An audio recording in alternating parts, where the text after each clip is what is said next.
Hello everybody, in this quick interlude project I am going to be making a new table for my pillar drill. So let's get going.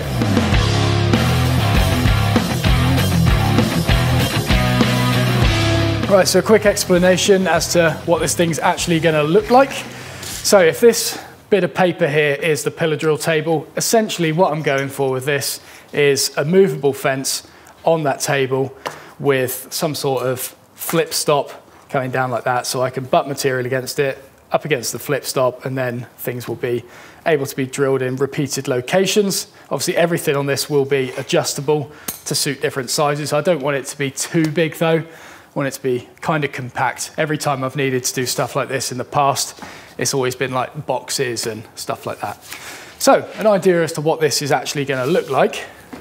Here we go, let's try and draw this. So, table.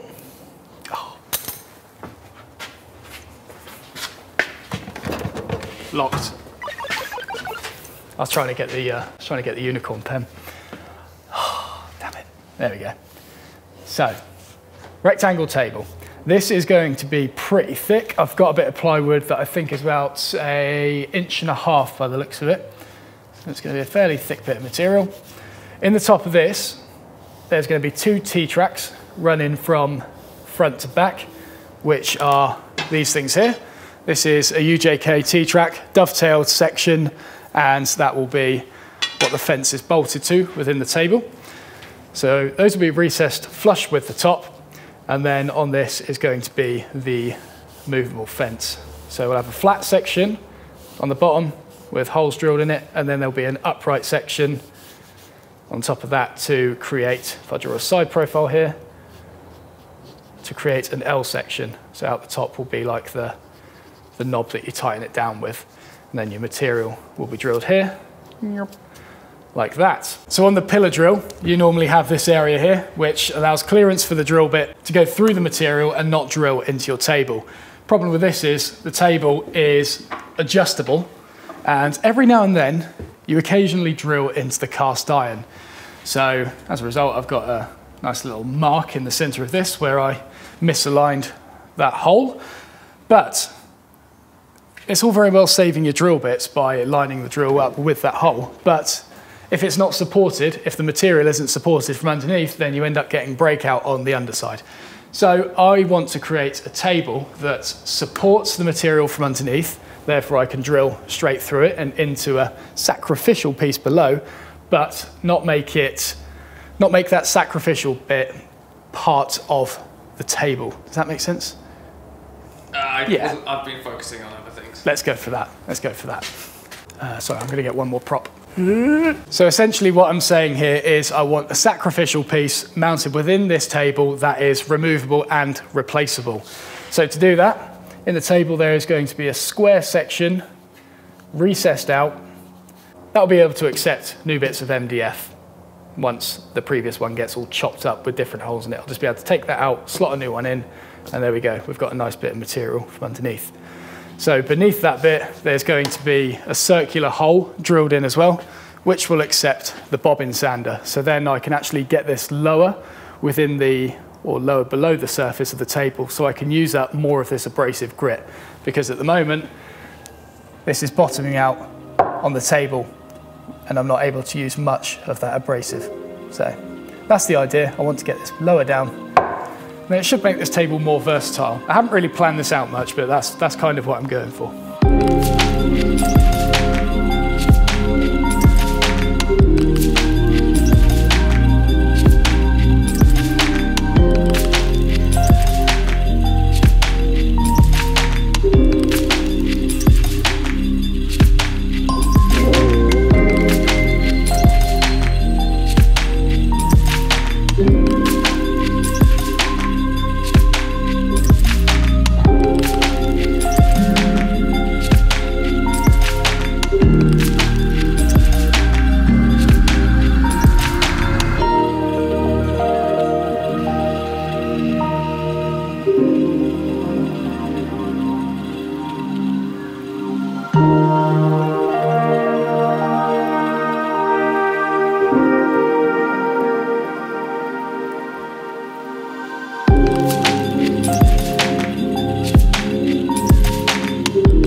done.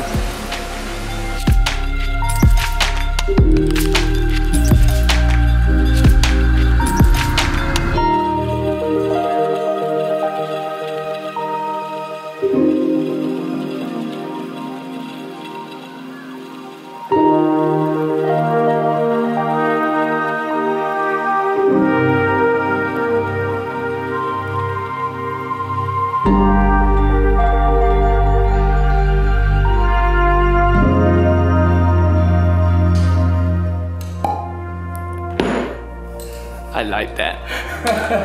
I like that a lot. It never gets old.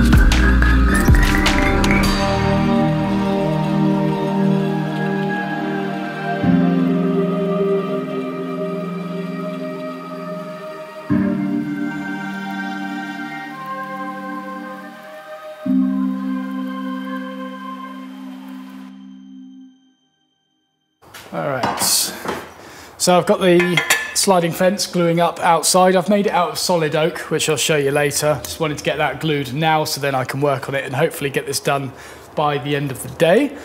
So I need to work out the table size now.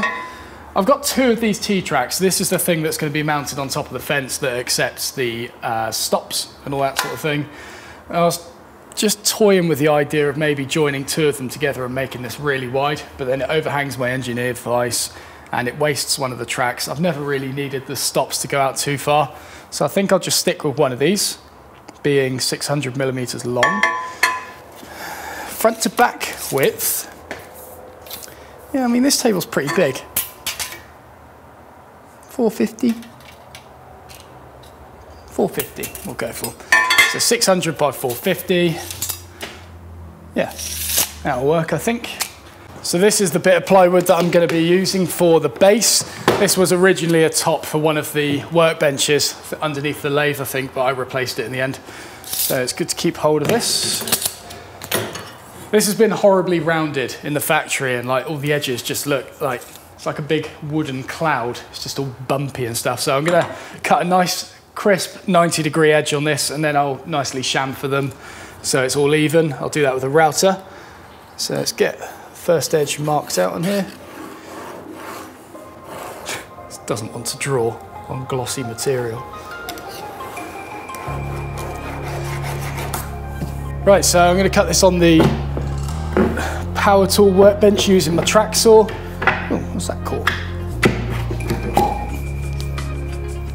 Ah, one of the O-rings got stuck. That's a perfect opportunity for my popping sound. Yes, perfect. There.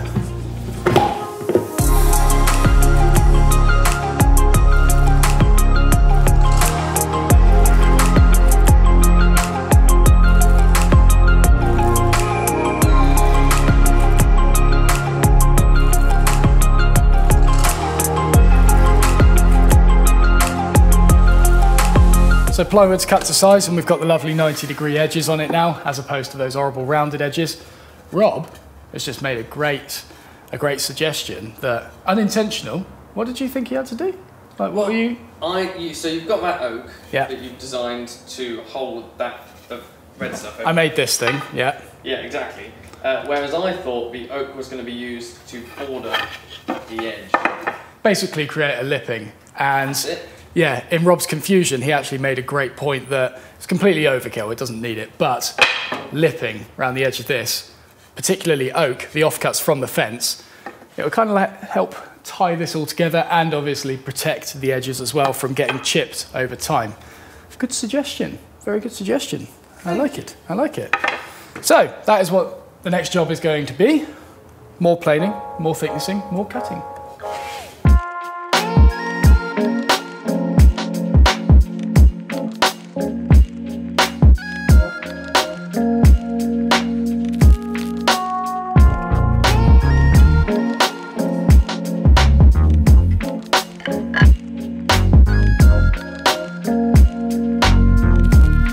moment I'm making these little batten things which are going to be fitted within the slots on the pillar drill table, and they will be what locates the table, or this sacrificial auxiliary table sort of thing that I'm making, and prevents it from sliding around. So unfortunately these T-slots are not square on the sides, they're kind of tapering down to a point. So I've made these battens a snug fit at the top, and then what I'm doing, as I push them in, I'll give them a good old mush, try and get them out, and then you can see where the cast iron is rubbing in certain areas, or where it's scratching.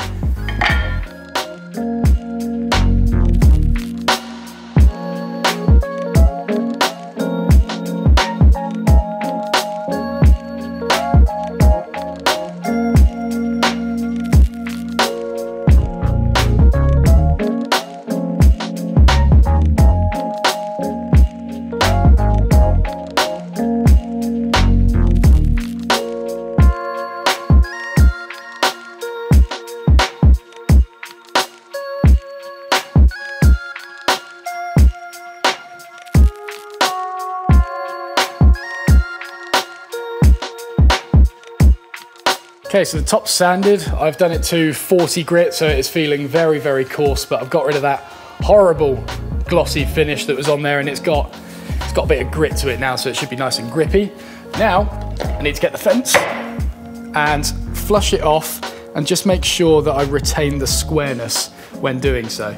Because if we look at it at the moment, how's it looking? Like you can see there's a little step at the bottom there. I think it's worse up here, perhaps.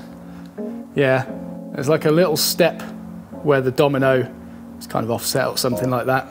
So I'll pop it flat in the vise, and then just keep checking from this bottom edge to make sure that I've kept it straight and square while planing it.